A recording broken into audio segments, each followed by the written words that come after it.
अगर आप घर खरीदने की सोच रहे हैं तो आपका सपना जल्द ही पूरा होने वाला है, क्योंकि दिल्ली और मुंबई के साथ साथ देश के 22 शहरों में अप्रैल जून की तिमाही में घर की कीमतों में कमी आई है।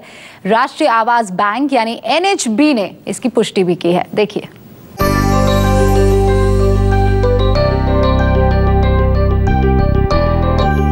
देश भर में प्रॉपर्टी की कीमतों में गिरावट शुरू हो चुकी है। राष्ट्रीय आवास बैंक के मुताबिक देश के कुल 26 शहरों में से 22 शहरों में घर की कीमतों में गिरावट का रुख देखा जा रहा है। This is a very right time to buy property. ये वक्त सही है कि हम प्रॉपर्टी में इन्वेस्ट करें, बिकॉज आपने अभी देखना चालू किया है पिछले 1 महीने से गवर्नमेंट काफ़ी एक्टिव हो गया है when it comes to taking decision on the policies. So definitely further growth pattern अभी चालू हो जाएगा। Economy has already bottomed out.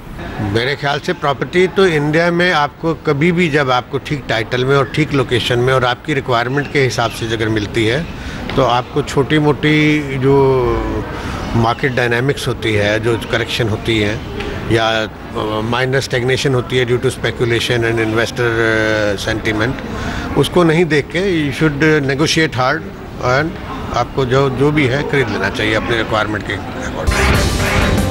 Ludhiana में रेसिडेंशियल प्रॉपर्टी की कीमतों में 5.99% की गिरावट आई है, जबकि इंदौर में 5.64%, विजयवाड़ा में 5.43%, हैदराबाद में 4.55% और गुवाहाटी में रेसिडेंशियल प्रॉपर्टी की कीमतों में 3.92% की गिरावट दर्ज की गई है।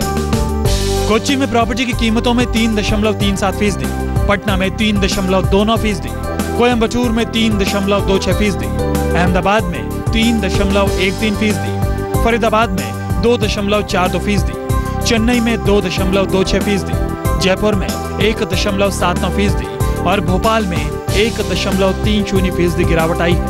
वहीं दिल्ली NCR के रेसिडेंशियल प्रॉपर्टी की कीमतों में 1.49% की गिरावट दर्ज की गई है। बिल्कुल लेना चाहिए, क्यों नहीं लेना चाहिए। अगर मान लीजिए किसी को कोई चीज़ वैसे भी पूरी ना जान झोंक देता है आदमी डिस्काउंट लेने के लिए, तो अगर वो इजीली अवेलेबल है तो क्यों नहीं लेना चाहिए मौके को। इसका फ़ायदा उठाना चाहिए, सभी को कोशिश करनी चाहिए ज़रूर। फ्लैट बुक कराने के इंतजार में बैठे ग्राहकों के लिए ये अच्छा मौका हो सकता है। हालांकि जानकारों का मानना है कि आने वाले दिनों में प्रॉपर्टी की कीमतों में और गिरावट देखने को मिल सकती है, यानी आपके घर का सपना जल्द पूरा होने वाला है। राजीव रंजन, दिल्ली, न्यूज़ 24। इंडस्ट्री की तमाम नाराजगी को दरकिनार करते हुए सरकार ने भूमि अधिग्रहण बिल यानी लैंड एक्विजिशन बिल को लोकसभा में पास करवा लिया है। इससे जमीन मालिकों और किसानों को काफी फायदा होगा। साथ ही कोई भी उनकी जमीन को जबरदस्ती जबरन नहीं खरीद पाएगा। लेकिन भारी हर्जाने की वजह से आने वाले दिनों में घर का सपना महंगा हो सकता है। Subject to correction, the result of the division is ayes 216, noes 19. Ayes have it, the motion is adopted and the bill as amended is passed. Lok Sabha में भूमि अधिग्रहण बिल के पास होने पर देश भर के किसानों और जमीन मालिकों ने राहत की सांस ली है। राज्यसभा से यह बिल पास होने के बाद नया भूमि अर्जन कानून 119 वर्ष पुराने भूमि अधिग्रहण कानून की जगह लेगा। जिसकी लैंड हम खरीद रहे हैं उसके इंटरेस्ट में ये बिल बनाया है, तो इसका शॉर्ट टर्म में इफ़ेक्ट डेफिनेटली होगा। इसमें इमीडिएट बेसिस पे थोड़ा प्राइवेट सेक्टर कंप्लेंट करेगा कि प्राइस इज़ वेरी हाई और price is increase, but over the long term it's definitely going to help for land acquisition for the future projects looking at the scale at which India is growing. Pricing increase करेंगे basically, क्योंकि land acquisition के rates increase कर जाएंगे। Now we have to पे 2 times of the market price of the to the farmer, तो prices आपके increase करेंगे, time delay होगा। नया भूमि अधिग्रहण कानून किसी भी कीमत पर किसानों की जमीन के जबरन अधिग्रहण की इजाजत नहीं देता है, लेकिन रक्षा या राष्ट्रीय सुरक्षा और प्राकृतिक आपदाओं के समय सरकार को जमीन अधिग्रहण करने का हक होगा। हालांकि इसके लिए भी उन्हें उचित मुआवजा देना होगा। नए भूमि अधिग्रहण बिल में किस तरह की भूमि का अधिग्रहण किया जाएगा, इसका अधिकार राज्यों को दिया गया है। साथ ही राज्यों को अपना भूमि अधिग्रहण कानून बनाने की भी छूट होगी, लेकिन राज्यों के कानून में मुआवजा और पुनर्वास केंद्रीय कानून से कम नहीं होगा। भूमि अधिग्रहण बिल के तहत जमीन खरीदने वाले को भारी हर्जाना देना होगा। गांवों में हर्जाना जमीन की कीमत का 4 गुना होगा, जबकि शहरों में हर्जाने की कीमत जमीन की कीमत का 2 गुना होगी। सप्लाई कॉन्स्टेंट्स होगा और थोड़ा सा इंडस्ट्री के लिए डिफिकल्ट होगा। लैंड प्रोक्योरमेंट करना, तो इनिशियल कॉस्ट बढ़ जाएगा।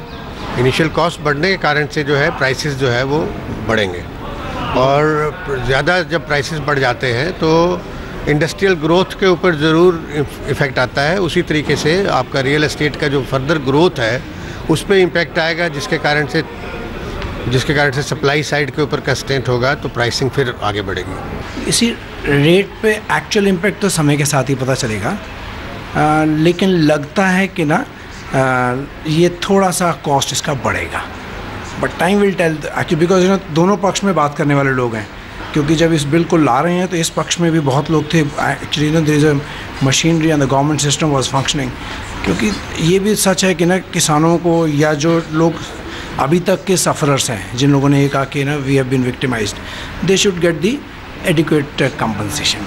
सो एक एस्पेक्ट वो है, और दूसरा एस्पेक्ट ये है कि येस, अगर वो 70-80% लोगों को कंपनसेशन देना है और सबको एडुकेट देना है, और उसके पीछे ना there are many variety of factors which are not clear, जिसके ऊपर इंडस्ट्री काफ़ी टाइम से ये बात कहती रही है कि इसके ऊपर क्लैरिटी आए।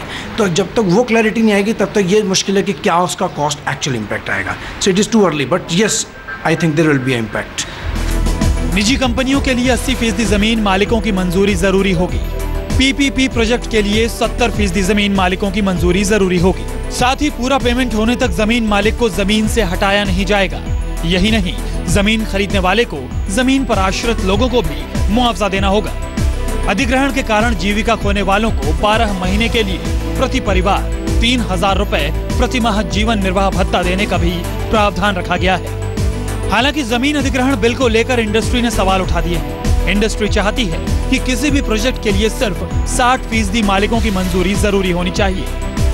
हर जाने का प्रावधान काफी ज्यादा है। इससे जमीन की कीमत 3 गुना तक बढ़ जाएगी। महंगी जमीन से प्रोजेक्ट की कीमत काफी बढ़ेगी, जिससे आने वाले दिनों में घर का सपना महंगा हो सकता है। राजीव रंजन, दिल्ली, न्यूज़ 24।